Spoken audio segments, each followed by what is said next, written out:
नमस्कार दोस्तों, जय माता दी। कैसे हैं आप? आशा करती हूँ बहुत अच्छे से होंगे। आज लोहड़ी का पर्व है, तो इस पर्व पर मैं ढेर सारी शुभकामनाएं देती हूँ कि आपका दिन अच्छा बीते। ये साल आपके लिए बहुत सारी खुशियां लेकर के आए, आपकी अच्छी सेहत रहे, भगवान की कृपा आपके ऊपर बनी रहे। तो दोस्तों, सबसे पहले मैं ये बताऊंगी आज की मकर संक्रांति जो है हमारे लिए क्यों इतनी खास है, क्यों हमें मतलब मकर संक्रांति मनानी चाहिए, मनाने का क्या ढंग होता है, इस दिन किए गए कौन से ऐसे उपाय हैं जो हमारे लिए समृद्धि लेके आने वाले हैं, धन की वर्षा करने वाले हैं, अच्छी सेहत लेके आने वाले हैं। तो उन सब का खुलासा करूंगी। लेकिन उससे पहले ये बात दोस्तों कि मेरे चैनल पर जो लोग नए हैं वो मेरे चैनल को सब्सक्राइब करें, शेयर करें अपने दोस्तों के साथ, और जो लोग पुराने मित्र हैं मेरे वो मुझे फीडबैक जरूर दिया करें, ताकि जो हमारा जो उत्साह है वो आगे बढ़ता रहे और हम इस तरह से आपको उपाय देते रहें। तो सबसे पहले हम ये बात जानेंगे कि मकर संक्रांति मनाते क्यों हैं।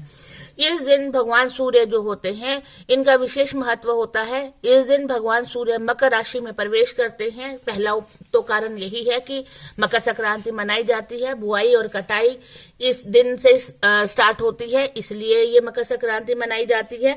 ऋतु परिवर्तन होते हैं, उसके बाद बसंत ऋतु का आगमन होना शुरू हो जाता है, इसलिए इस मकर संक्रांति को मनाया जाता है। और तीसरी बात यह है कि भगवान विष्णु जी ने जो असुरों के साथ युद्ध स्टार्ट किया था, इसका अंत हुआ था, असुरों का भी अंत हुआ था इस दिन। तो इसलिए ये त्योहार बहुत धूमधाम से हमारे भारत के अंदर मनाया जाता है, एक नए उत्साह और एक नए उमंग के साथ। जैसे हमारा नया साल स्टार्ट होता है, इसी तरह से इस त्योहार को मनाया जाता है। और अब हमें करना क्या है इस दिन ताकि हमें धन की प्राप्ति हो।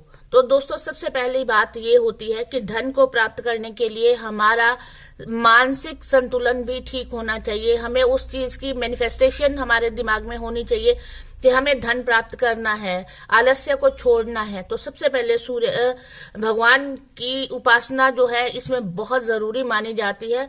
उसके लिए हमें भगवान सुबह नहा धोकर भगवान सूर्य को अर्घ देना चाहिए।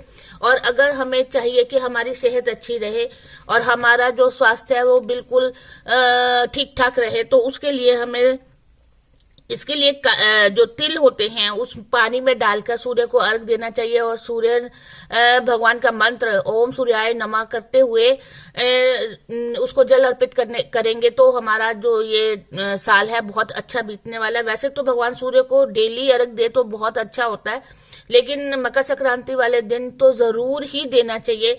और इसको अगर तांबे के लोटे में दिया जाए, क्योंकि तांबा जो होता है भगवान सूर्य को प्रदर्शित करता है, सूर्य का सूचक माना जाता है, इसलिए तांबे के अंदर अगर भगवान सूर्य को अर्घ दिया जाता है तो वो विशेष एक अपनी उपलब्धि दिखाता है इंसान के लिए। तो इसलिए हमें ये जरूर करना चाहिए। दूसरी बात है कि धन की कमी है, धन का नुकसान होता जा रहा है बार बार। तो हमें क्या करना चाहिए, एक मुट्ठी काले तिल लेकर के परिवार के सिर के ऊपर से 7 बार उसार ले उसको और घर के उत्तर दिशा में उस तिलों को फेंक दे। ऐसा करने से घर में बरकत बनी रहती है और धन की हानि जो हो रही होती है उसमें से हमें फायदा मिलता है। अगला है कि गाय को अगर हरा चारा खिलाते हैं इस दिन मकर संक्रांति वाले दिन, घर में जो गाय है या जो बाहर, अगर आपके घर में गाय नहीं है, बाहर गौशाला में जाकर के आप हरा चारा उनको खिलाते हैं तो उससे चंद्र और शुक्र जो दोष होते हैं वो खत्म हो जाते हैं, उनमें कमी आती है और धन में बरकत की संभावना बढ़ती है। ऐसा माना जाता है कि भगवान सूर्य जो होते हैं अपने पुत्र शनि से नाराज रहते हैं और इस दिन नाराजगी त्याग कर भगवान शनि के घर जाते हैं भगवान सूर्य। तो इसलिए अगर हम नदी में, किसी पवित्र नदी में स्नान करते हैं तो उससे भी हमारे रोग और हमारी बहुत सारी समस्याओं का समाधान हमें मिलता है। अगर हम घर में किसी भी तरह की कोई समस्या, जैसे लड़ाई झगड़ा, आपस में किसी का ना बनना, कोई भौतिक सुखों में, सुविधाओं में तंगी आ जाना, तो ऐसी चीजें अगर घर में रहती हैं अक्सर, तो नदी में स्नान करने से ये सभी सुख आपको प्राप्त हो जाएंगे, ये सारी समस्याएं आपकी हल हो जाएंगी। जरूरी नहीं है कि नदी में, हाँ, अगर जो लोग ऐसे हैं कि जिनका घर नदी के किनारे नहीं है या नदी से बहुत दूर है, उनका आना जाना प्रैक्टिकली पॉसिबल नहीं है, तो हम क्या करते हैं कि गंगा जल तो हर एक के घर में होता ही है, नहाने के पानी में अगर हम कुछ बूंद गंगा जल की डाल करके नहा लेते हैं तो वो भी हमें उतना ही फायदा देता है जितना कि एक नदी में नहाने के बराबर होता है।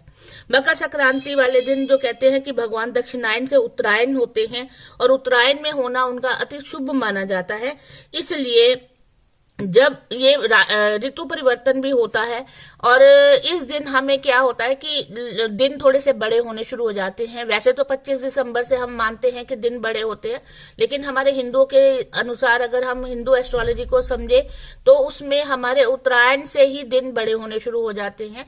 तो हमें दूसरी चीज हमें ये क्या करनी चाहिए कि किसी गरीब को कंबल या ऊनी कंबल जो होता है वो दान करना चाहिए। इससे हमारा शनि और राहु दोनों सुधरते हैं। और शनि जो होता है और राहु जो होता है, कहने को हम कहते हैं कि ये क्रूर ग्रह है, लेकिन ये जब पैसा देने पे आते हैं, धन देने पे आते हैं तो इनकी कोई लिमिट नहीं होती, ये बेअंत देते हैं फिर। तो इसलिए शनि का दान और राहु का दान कंबल के रूप में अगर हम किसी गरीब को देते हैं तो ये बहुत फायदेमंद रहता है। तीसरी बात, अगर हम गुड़ तिल का इसमें भी विशेष महत्व होता है।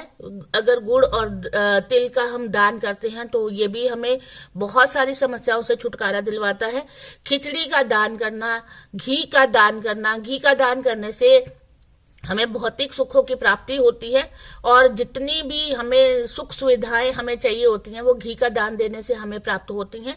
खिचड़ी का दान जो मैंने अभी बोला, वो खिचड़ी का दान कई लोग बहुत सारी दालों के साथ खिचड़ी का दान कर देते हैं, लेकिन इसमें शनि और सूर्य का विशेष महत्व माना जाता है। इसलिए जो काली छिलके वाली उड़द की दाल होती है उसका खिचड़ी के साथ दान करें। और खिचड़ी का दान दोस्तों करते समय गुड़ का विशेष ध्यान रखें। मीठा जरूर होना चाहिए, देवताओं को अर्पित करना मीठा बहुत जरूरी होता है। गुड़ का दान जरूर करिए और उसके साथ घी और नमक, क्योंकि खिचड़ी फीकी तो नहीं खाई जाती है ना, तो जैसे हम खाना खाते हैं उसी हिसाब से हम अगर अपने देवताओं का दान करते हैं तो वो हमारे लिए अति शुभ माना जाता है। तो दोस्तों ये सारी चीजें आप करिए और फिर देखिए इनके चमत्कार। बहुत सरल उपाय है और बहुत कारगर उपाय हैं, इनको करिए और अपने जीवन को सुखी बनाइए। और हाँ, अगर आप किसी तरह की और मेरे उसमें आकर के मेरे कांटेक्ट में आकर के मुझसे कुछ जानकारी चाहते हैं या आप अपनी रिपोर्ट बनवाना चाहते हैं या आप किसी तरह की कोई उपाय चाहते हैं तो आप मुझसे मेरे फोन नंबर पर 7988834860 पर कांटेक्ट कर सकते हैं। ये मेरा फोन नंबर है।